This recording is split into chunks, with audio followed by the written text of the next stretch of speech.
Hello, my name is Pete Yelding, and before I start this presentation, I just want to give a little content warning that there will be a brief mention of suicide towards the end of the presentation. The word circus brings up a complex emotion in me. It's a combination of excitement, belonging, joy, loss, jealousy. It makes me think of my granddad, it makes me think of my dad. It reminds me of moments when my inner therapist explains that painful and joyful memories of feeling not quite the same as everyone else are in part a result of being a Yelding, the next in line of a family of performers going back at least 7 generations. I'm a musician, and my PhD research is about the body as a musical archive, taking on and sustaining musical knowledge of a particular musical lineage of Indian classical performers. I'm going to use the approaches to genealogy that I've encountered in my research relating to the hereditary performers in a Hindustani music context to discuss the importance and complications of genealogy on circus as a tradition. Questions of genealogy, lineage, and oral history in circus are not about entrenching an idea of authenticity and gatekeeping or a binary distinction between traditional circus and contemporary circus. Instead, as ethnomusicologist Max Katz argues, the quote, lineage-based historical consciousness constitutes a valid historical epistemology at the heart of many traditions, end quote. He cites Andrew Shryock describing this epistemology as, quote, the genealogical imagination, a way of knowing the past in which reliable forms of human knowledge are reproduced genealogically, whether in biological pedigrees or intellectual chains of transmission, end quote. In circus, there are biological pedigrees in the way of showman families who have run circuses and fairgrounds for generations. There are also intellectual chains of transmission, as every circus performer has learned their craft from somewhere and someone. As such, they become the next link in the chain of transmitted knowledge. Tim Ingold compares a skilled practitioner to a, quote, accomplished storyteller whose tales are told in the practice of his craft rather than in words, end quote. Focusing on the use of tools, he compares a practice to, quote, a remembering, which at once picks up the strands of past practice and carries them forward in current contexts, end quote. Every craft within the tradition of circus is made up of such strands which stretch far beyond a single tradition, entangling with other traditions, rebounding between past and present. Therefore, a genealogy of circus must always reach beyond the story of Philip Astley, the ring and the big top, which is one single thread that stands for very little without the tapestry of practiced and hereditary traditions into which it is woven. I'm now going to use a genealogy of my family, the Yeldings, as an exercise in, on the one hand, affirming a hereditary genealogy within circus, but on the other hand, pulling on strands that stretch further afield. First is my earliest trace ancestor, my 4 times great-granddad, Thomas Yelding. Born in 1796 in Hull, he was a Romany traveller who married Anne Chapman, which is another Romany surname. And he had a sister, Charlotte, who married into the Lee family. The Lees are another Romany family. He is known to have travelled mostly between Surrey and Buckinghamshire and had been listed in censuses as a marine store dealer, which is a common name for travelling people who sell miscellaneous things.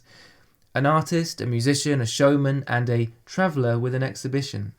An interview with his grandson, Thomas Holden, who for a time was one of the most well-known marionettists in Europe, revealed that Thomas Yelding was also a puppeteer.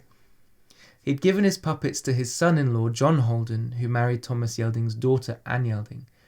It is therefore possible that the census entry traveller at an exhibition was census speak for Thomas Yelding operating a peep show. I want to zone in on Thomas Yelding being born in Hull.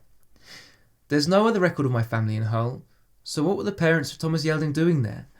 There's no way of proving this, but one idea is that they were in Hull for Hull Fair. This is a charter fair that dates back 700 years to 1279. The fair was originally a market, which would have been important for artisans and tradespeople to sell their wares. Travelling people such as Romany gypsies and Irish travellers would have played an important role in this economy, as they would pick up goods from settled communities in villages and sell them at these fairs. The history of Hull Fair on the Hull Council website explains that by the 18th and early 19th century, the fair was dominated by jugglers, theatrical booths, puppet shows, and the famous Bostock and Wombwell's menagerie. This evidences the intimate connection between these charter fairs and circus.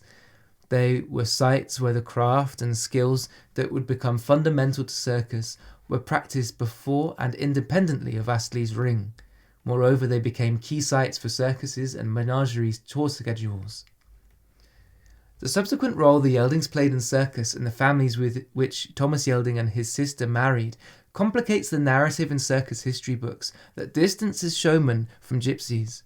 For example, Rupert Croft-Cook and Peter Coates state that, quote, bands of wandering gypsies danced and made music for their own pleasure, and although it may be that in the 19th century the gypsies as fellow wayfarers and horsemen were recruited into the ranks of showmen, and perhaps even some of circus performers, there is no reason to suppose that this had anything to do with their way of life or origins, end quote.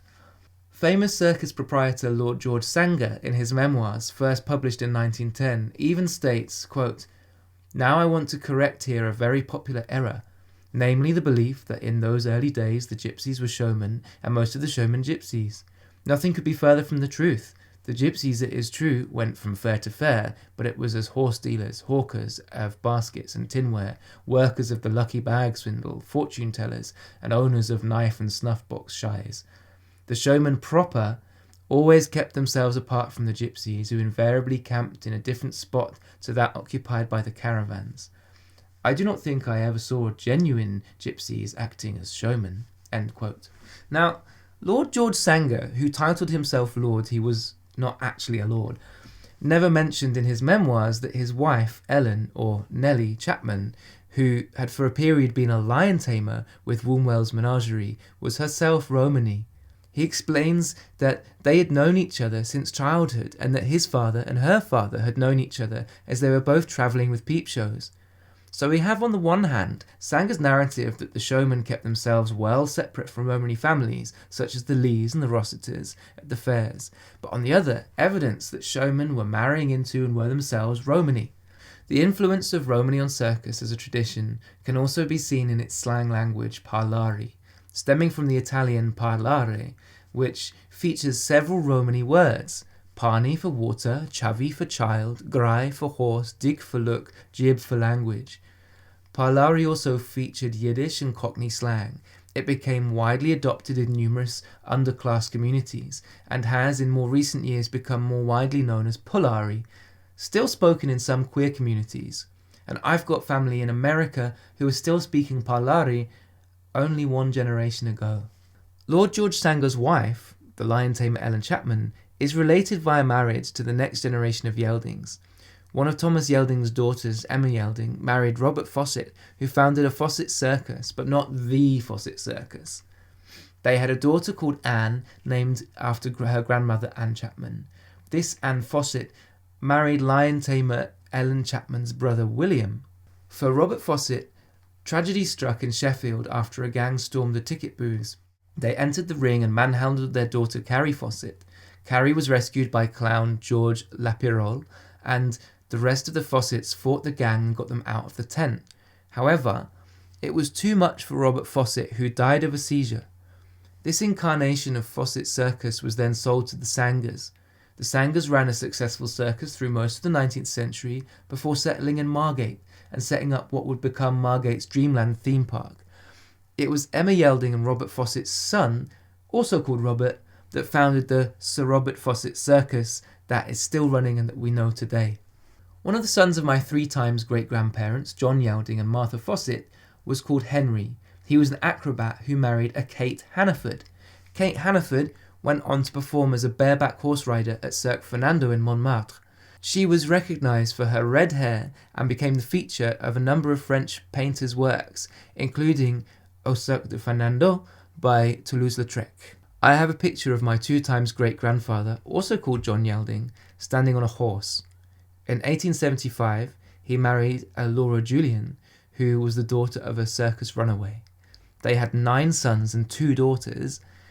Here you can see one of the daughters and 6 of the sons, including my great-granddad Speedy Yelding, who also had the first name John, actually, in clown garb.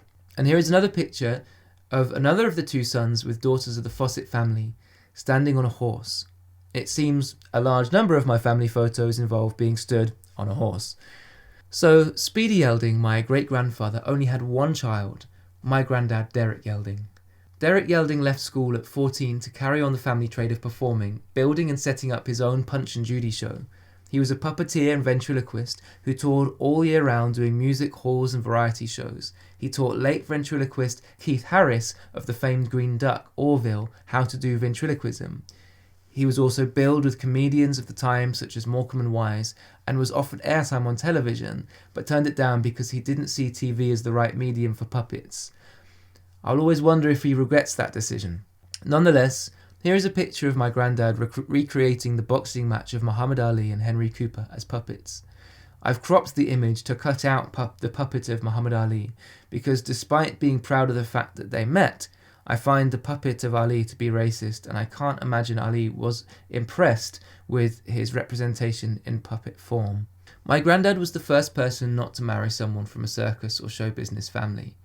As a result, my grandma, who wasn't used to the life on the road, left and took my father and their two brothers off the road with her, settling them aged 5, 6 and 7. After a brief period in a show business house in Southport, they moved to an already run-down council estate. They'd been torn from their family and weren't given anything in its place. They faced abuse and neglect of various kinds, and life for all three became very hard. Though, from accounts from my uncle, it wasn't all cushy in the Yelding family anyway. It would seem there had been a sense of shame about the Romany origins. According to my uncle, my granddad would talk disparagingly about our gypsy connection, and try and claim that we were Jewish really, despite no evidence to corroborate this. This combination of loss, shame, neglect meant that my uncles and father grew up with little contact with their father and had lost any sense of the strong identity that had bolstered the family for over 6 generations. Then it comes to me. I only met my granddad 3 times. Growing up, circus was this thing in the background, a murmur from history that made itself known through my parents' shared passion for caravans, the kids on my estate calling me slurs based on the word gypsy, and it was the reason my dad was a musician. Besides that, I didn't pay it much attention until just after graduating from music college, when I was given the news that my dad, who I hadn't spoken to for 6 years, had taken his life. The build-up of loss, shame, no sense of belonging and nowhere to turn led to something that happens at a 6 times higher rate to gypsy and traveller and related communities than in settled communities.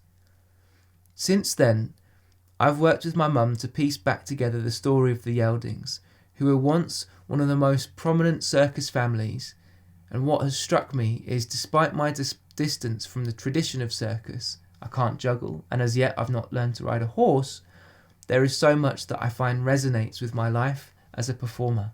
I've still managed to learn ways of living and getting by on the road. I can hitch a caravan, I can build a bender, I can sell anything to anyone. But also I find myself being trained in a different North Indian hereditary performance tradition from the part of the world where Romany gypsies started their migration 1,000 years ago. Even more serendipitously, I found out my ancestors and the ancestors of my ustad, meaning master teacher, were trading horses at the same time in history, and my 3 times great auntie, Ellen Chapman, had performed within the same year that one of my ustad's ancestors had for Queen Victoria. My ustad, who has an intimate knowledge of the various hereditary groups and groupings of performers of the South Asian subcontinent, explained that Nut was the name given to the caste of acrobats and jugglers. We joked that going by the old caste system, by learning to play in the tradition of his family's trade, of which he is the last, I'm actually taking a step up in the world. So, while I don't have anything to offer on the tradition of circus today, I feel like somehow, in continuing my family's trade of performance, although taking it in a very different direction, and entangling it with a different thread of hereditary performers, and reawakening some of the early threads that run through the stories of the Yeldings, the family saying, you can take a Yelding out the circus, but you can never take the circus out of a Yelding, still stands. Thank you so much for listening, and I hope you have a wonderful rest of conference.